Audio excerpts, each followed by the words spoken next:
नमस्कार साथियों, हम बात करने वाले हैं आज नवीन सर की जो क्लास कल हुई थी। आप सभी को पता है नायक बैच की, जो कि फाउंडेशन बैच है आपका एसएससी का।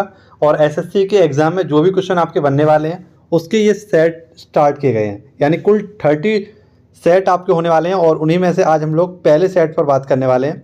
आपको वीडियो अच्छी लगे तो मुझे कमेंट बॉक्स में ज़रूर बताना। अगर आप ऐसी ही वीडियो और देखना चाहते हैं तो कमेंट बॉक्स में आपको बताना पड़ेगा। मैं डेली बेस पर आपको ये तैयार कराऊंगा। नायक बैच के जो भी जीएस के इंपॉर्टेंट फैक्ट सर कराएंगे, ठीक है। तो कमेंट बॉक्स में आप लोग बताना। आज का हमारा पहला सेट ये हम देख लेते हैं, इसके बाद आपको कमेंट बॉक्स में बताना होगा तो मैं आपको आगे इस सीरीज़ को बढ़ाऊंगा, ठीक है। तो चलिए स्टार्ट करते हैं। देखते हैं पूछा गया आपसे कथकली। सबसे पहला जो क्वेश्चन था वो हमारा शास्त्रीय नृत्य था और उसमें बताया गया था कथकली के बारे में। देखिए, इसमें जो नायक होता है इसे बोलते हैं पाचा। ये एक शास्त्रीय नृत्य है, आप सभी को पता है, केरल का है। केरल में दो शास्त्रीय नृत्य हैं, एक है आपका मोहिनीअट्टम और एक है आपका कथकली। जो कथकली है इसका संबंध है महाभारत, रामायण और पुराणों से, ठीक है। इसमें मैंने बताया आपको एक नायक होता है जिसको पाचा कहते हैं और इसमें एक खलनायक होता है जिसे काथी कहते हैं। कथकली में जो मुद्राएं होती हैं, स्टेप होते हैं, वो 24 आपके स्टेप्स होते हैं और 5 प्रकार के इसमें श्रृंगार होते हैं, ठीक है। आप सभी को पता है कुल शास्त्रीय नृत्य जो हैं वो अभी वर्तमान में 9 हैं। वैसे तो आपके 8 हैं, लेकिन अगर माना जाए संस्कृति मंत्रालय के द्वारा इनको 9 बताया गया है। और संस्कृति मंत्रालय के द्वारा किसको मान्यता दी गई है, तो छऊ जो नृत्य है इसको मान्यता दी गई है। बेसिकली जो आपका छऊ नृत्य है ये 3 टाइप का होता है। कौन कौन सा, तो एक है मयूरभंज छऊ जो उड़ीसा में होता है आपका, एक है सरायकल ये आपका झारखंड में होता है, और एक है आपका पुरुलिया जो आपका पश्चिम बंगाल में होता है। इसी प्रकार से अगर हम बात करें कि एक नृत्य है आपका कुचिपुड़ी जो कृष्णा जिले कुचेलापुरम है आपका आंध्र प्रदेश में, यहाँ का शास्त्रीय नृत्य है, यानी कि आंध्र प्रदेश का शास्त्रीय नृत्य है। वहीं पर आपसे पूछे सत्रिया, तो ये 8वां था भारत का और अब तक नवीनतम जो आपका शास्त्रीय नृत्य था वो सत्रिया था। 2000 में इसको शामिल किया गया था और असम का है ये एक क्लासिकल आपका नृत्य। और इसके जो फाउंडेशन रखा था वो किसने रखा था, श्रीमंत शंकर देव के द्वारा रखा गया था। आपसे पूछा है कि सबसे पुराना हमारा शास्त्रीय नृत्य कौन सा, तो वो है भरतनाट्यम। ये कहाँ का, तमिलनाडु का है। मणिपुर की अगर हम बात करें तो मणिपुरी में मणिपुरी है आपका नृत्य जो कि मणिपुर में होता है। एक है आपका कथक और जो उत्तर भारत का है और मुगलों द्वारा इसे सहायता प्रदान की गई थी। नेक्स्ट आपसे बात की गई थी यूएनओ के बारे में। तो यूएनओ आप सभी को पता है इसके कुल अंग जो हैं वो 6 हैं, ठीक है। इसकी स्थापना हुई थी कब, तो 24 अक्टूबर 1945 में और इसका मुख्यालय है न्यूयॉर्क में जो कि अमेरिका में है। नेक्स्ट आपसे पूछे इसके अध्यक्ष कौन है वर्तमान में, तो एंटोनियो गुटेरेस इसके वर्तमान में अध्यक्ष हैं, ठीक है। अब जो इसके 6 अंग हैं आप सभी को पता है उसमें से एक अंग ऐसा है जिसका नाम है अंतर्राष्ट्रीय न्यायालय। ये अंतर्राष्ट्रीय न्यायालय का मुख्यालय जो है द हेग नीदरलैंड में है और नीदरलैंड की मैंने ऊपर आपके लिए राजधानी भी लिखी है जो कि एम्स्टर्डम इसकी राजधानी है, यहाँ पर है द हेग में, ठीक है, द हेग में है। और इसमें कुल जजों की संख्या होती है 15, कार्यकाल होता है 9 वर्ष का।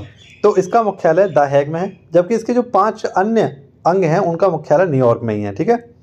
अगर हम भाषा की बात करें तो इसकी कार्यकारी भाषाएं 2 हैं। वैसे इसकी 6 भाषाएं टोटल, और कार्यकारी भाषा देखें तो वो 2 हैं, इंग्लिश और फ्रेंच। इसके चार्टर, तो इसमें कुल कितने चार्टर हैं, तो 19 चार्टर में 19 चैप्टर हैं जिसमें आपके 111 आर्टिकल हैं। इसी का एक अंग है आपका यूएनएससी। आप लोग इसको बहुत अच्छे से जानते होंगे, इसे हम बोलते हैं यूनाइटेड नेशंस सिक्योरिटी काउंसिल। इसमें आपके 15 सदस्य होते हैं, कितने, 15, जिसमें से आपके 10 अस्थायी होते हैं और 5 आपके स्थायी होते हैं, ठीक है। इनमें स्थायी कौन कौन से हैं, ये स्थायी कर लेना है यहाँ पर, स्थायी 5 स्थायी होते हैं और 10 अस्थायी होते हैं। अमेरिका, रूस, ब्रिटेन, चीन और फ्रांस ये कैसे होते हैं, स्थायी होते हैं, ठीक है। अगला जो क्वेश्चन था हमारा वो नोबेल पुरस्कार से संबंधित है। इसमें देखिए कौन कौन सी हमें महत्वपूर्ण जानकारी पता चलेंगी। तो आप सभी को पता है अल्फ्रेड नोबेल, जो आप सभी लोग जानते होंगे, इनका जन्म जो हुआ था 1833 में हुआ था और इनकी मृत्यु हुई थी 1896। तो इनकी मृत्यु के पश्चात ही एक घोषणा की गई कि इनकी जो भी संपत्ति है वो नोबेल पुरस्कारों में वितरित की जाएगी और इसकी घोषणा की गई थी 1900 में। और पहली बार जो आपके नोबेल पुरस्कार दिए गए थे वो 1901 से देना स्टार्ट किए गए थे। ये तब 5 क्षेत्रों में दिए जाते थे, लेकिन 1968 में इसमें एक क्षेत्र और जोड़ा गया और ये 6 क्षेत्र हो गए। कौन कौन से, तो भौतिक, रसायन, चिकित्सा, शांति, साहित्य और अर्थशास्त्र। अर्थशास्त्र को पहली बार कब दिया गया था, 1969 में दिया गया था, लेकिन पहली बार जोड़ा कब गया था, 1968 में जोड़ा गया था। ऐसे आपसे पूछे गणित का नोबेल किसे बोलते हैं, तो गणित का नोबेल बोलते हैं एबेल पुरस्कार को। ये नोबेल पुरस्कार के तहत नहीं आता, ये आप लोग याद रखना, इसलिए मैंने अलग से इसको लिख दिया है। अगर बात की जाए आपकी कि जो आपके नोबेल पुरस्कार हैं इनकी घोषणा कब की जाती है, तो इनकी घोषणा की जाती है अक्टूबर में और ये दिए कब जाते हैं, यानी प्रदान कब किए जाते हैं, तो 10 दिसंबर को ये प्रदान किए जाते हैं। और जिस दिन आपका मानवाधिकार दिवस मनाया जाता है इस दिन इनको प्रदान किया जाता है स्टॉकहोम में। इनमें से ही एक शांति का नोबेल पुरस्कार जो है ये ओस्लो में दिया जाता है, और नॉर्वे की राजधानी है ओस्लो, और इसी की संसद है स्टोर्डिंग संसद, इसके द्वारा प्रदान किया जाता है। सबसे कम उम्र में जिनको आपका नोबेल पुरस्कार मिला है वे है मलाला यूसुफजई। 17 वर्ष की उम्र में इन्हें मिल गया था, और इनकी बहुत ही बेहतरीन सी एक बुक है जिसको आपको याद रखना है, वी आर डिस्प्लेस्ड, ये इनकी बुक है। ठीक है, 2014 में इनको ये पुरस्कार दिया गया था मलाला यूसुफजई को, और सबसे अधिक उम्र में जो दिया गया था वो 1907 की उम्र थी, ये दिया गया था किसको, गुडएनफ को। नेक्स्ट अगला क्वेश्चन था हमारा हवाई अड्डों से संबंधित। तो इसमें जितने फैक्ट उन्होंने सर ने बताए थे वो सब मैंने यहाँ लिखे हैं आपके लिए। भारत में हवाई परिवहन शुरुआत कब हुई थी, तो 1911 में हुई थी, और एक हवाई डाक सेवा थी जो प्रयागराज से नैनी के मध्य चलाई गई थी आपकी। 1932 में आप सभी को बताया टाटा एयरलाइंस की स्थापना हुई थी, और 1946 में ये एयर इंडिया के नाम से जाना गया। नेक्स्ट आपसे पूछे कि भारत का पहला आपका एयरपोर्ट कौन सा था, तो जुहू एयरपोर्ट था जो कि 1928 में आपका बना था। नेक्स्ट भारत का सबसे बिजी एयरपोर्ट कौन सा है, तो वह है इंदिरा गांधी एयरपोर्ट जो कि नई दिल्ली में है। सबसे बड़ा एयरपोर्ट कौन सा है, तो राजीव गांधी एयरपोर्ट जो कि आपका हैदराबाद में है। 100वां एयरपोर्ट भारत का कौन सा है, तो पांग्यांग, ये आपका सिक्किम में है। वायुयान एक्ट कब आया था, तो 1934 में आया था। और सोलर से संचालित विश्व का पहला एयरपोर्ट कौन सा है, जो कि पीपीपी मॉडल पर आधारित है आपका, तो कोच्चिन एयरपोर्ट है आपका। ठीक है, ये सोलर संचालित आपका भारत का और विश्व का पहला एयरपोर्ट है। अगला जो हमारा क्वेश्चन था वो संबंधित था आपका जनगणना से, और जनगणना से संबंधित जितने इफेक्ट बताए थे वो मैंने सब यहाँ पर लिखे हैं। देखिए जनगणना का जो क्वेश्चन था आपसे पूछा गया था कि जनगणना वृद्धि 2001 से 2011 के बीच में कितनी हुई है, तो आप सभी को पता है 17.64% की क्या हुई है, वृद्धि हुई थी। वहीं पर आपसे पूछा जाए कि सर्वाधिक वृद्धि जो भारत में हुई थी, जनसंख्या वृद्धि, वो कब हुई थी, तो 1961 से 71 के मध्य जो आपकी जनगणना हुई थी, और 1971 की जनगणना में 24.80% आपकी वृद्धि दर्ज की गई थी, जो कि हाईएस्ट थी अब तक। लेकिन जनसंख्या वृद्धि में कमी भी आई थी, वो 1911 से 1921 के बीच में -0.31% की कमी भी देखी गई थी, तो ये सबसे कम थी। अब 2011 की जनगणना के बारे में हम लोग बात करें तो कुछ महत्वपूर्ण फैक्ट हैं आपके, जैसे कि आपसे पूछा जाए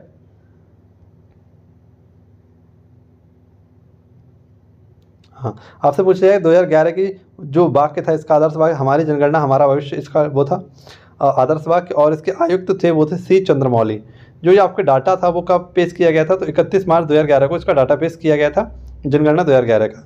इसमें जनसंख्या घनत्व 382 था आपका, और लिंगानुपात आपका 943 था, और बाल लिंगानुपात जो था आपका 919 था। वहीं पर साक्षरता की बात करें तो साक्षरता आपकी 74.04% थी, जिसमें मेल की थी आपकी 82.10, और मेल की थी आपकी वो फीमेल की थी आपकी 65.46%। ठीक है, ये भी आपका रखना है। नेक्स्ट आपसे पूछे कि सबसे ज़्यादा जनसंख्या आपकी उत्तर प्रदेश में और सबसे कम जनसंख्या आपकी सिक्किम में है।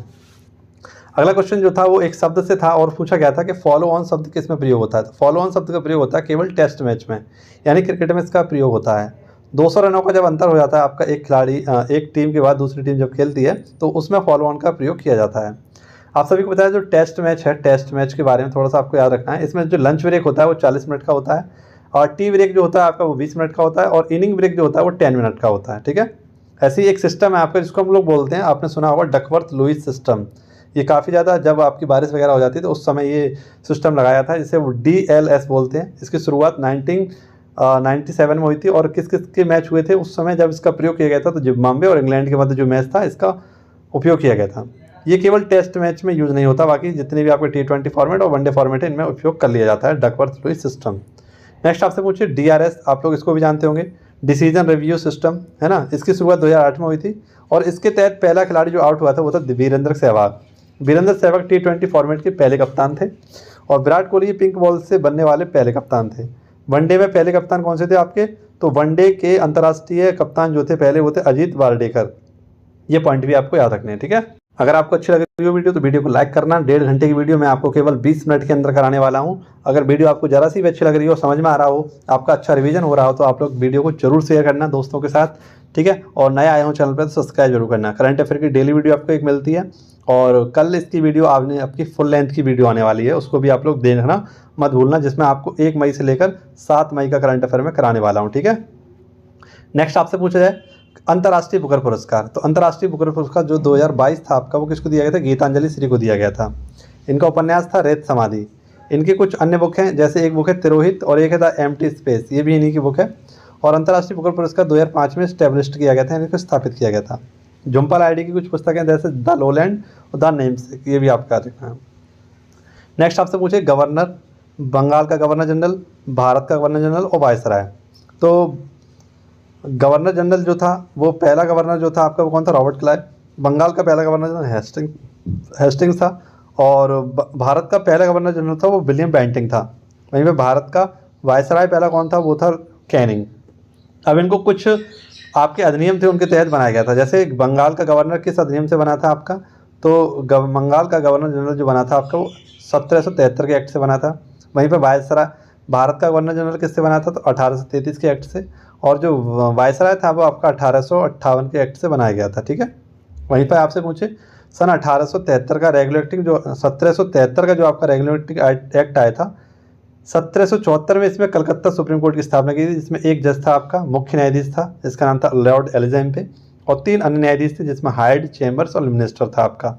ठीक है, हाइड, चैम्बर और लिमनेस्टर। आप एक ट्रिक के माध्यम से इन तीनों को याद कर सकते हैं। देखिए ट्रिक है आपकी HCl, है ना। आप लोग अब तक याद करते होंगे हाइड्रोक्लोरिक अम्ल, लेकिन आज आप HCl से याद रख लेना, क्या, हाइड, चैम्बर और लिमनेस्टर। ठीक है। नेक्स्ट आपसे पूछे भारत सरकार अधिनियम 1919, जिसे मॉन्टेग्यू चेम्सफोर्ड रिफॉर्म आपका बोलते हैं। और इसके तहत क्या हुआ था, तो कार्यकारी परिषद में भारतीयों को शामिल करने की बात की गई थी। प्रांतों में द्वैत शासन स्टार्ट किया गया था। विधान परिषद को द्विसदनीय बनाया गया था, जिसमें से आपका एक था राज्य परिषद और एक था केंद्रीय विधानसभा। जो राज्य परिषद थी इसमें आपके 60 सदस्य थे और ये उच्च सदन था, जबकि आपका निम्न सदन था आपका केंद्रीय विधानसभा, जिसमें 145 सदस्य आपके होने चाहिए थे। ठीक है। नेक्स्ट आपसे पूछेगा गवर्नमेंट ऑफ इंडिया एक्ट 1935, और इसको दासता का नया अधिकार पत्र किसने कहा था, तो जवाहरलाल नेहरू जी ने कहा था।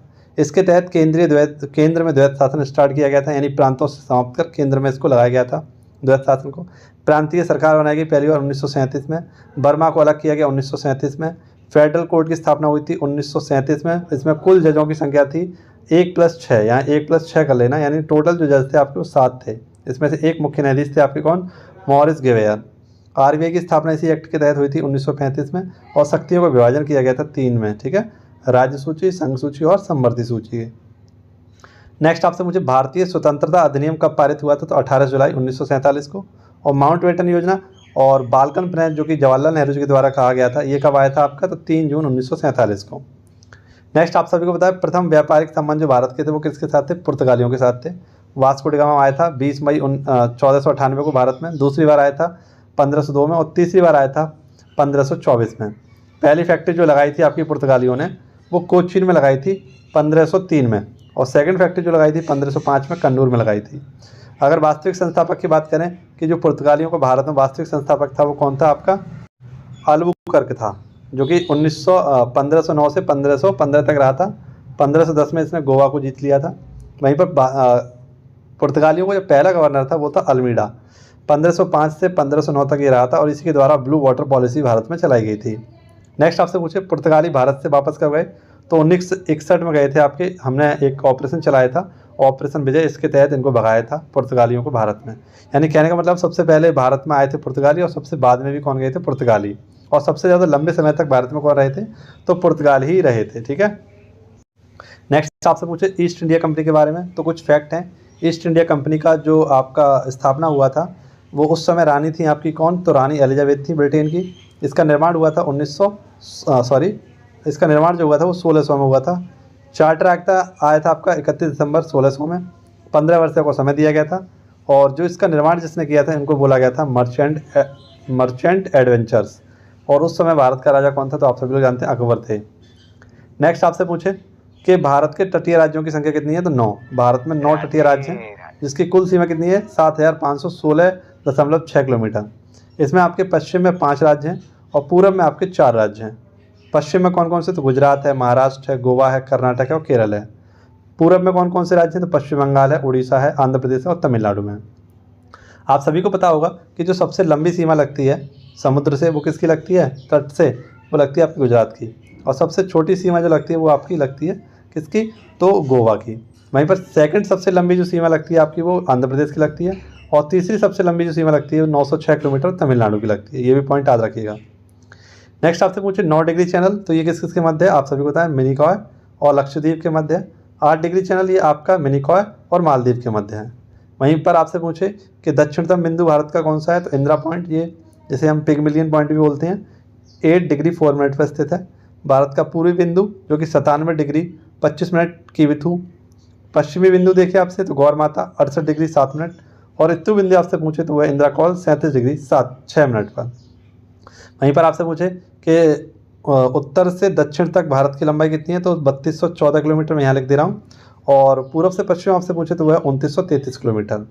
वहीं पर आपसे अंतिम क्वेश्चन जो पूछा गया था वो कर्क रेखा से पूछा गया था कि कर्क रेखा कितने राज्यों से गुजरती है या कौन कौन से राज्यों से नहीं गुजरती है, गुजरती है।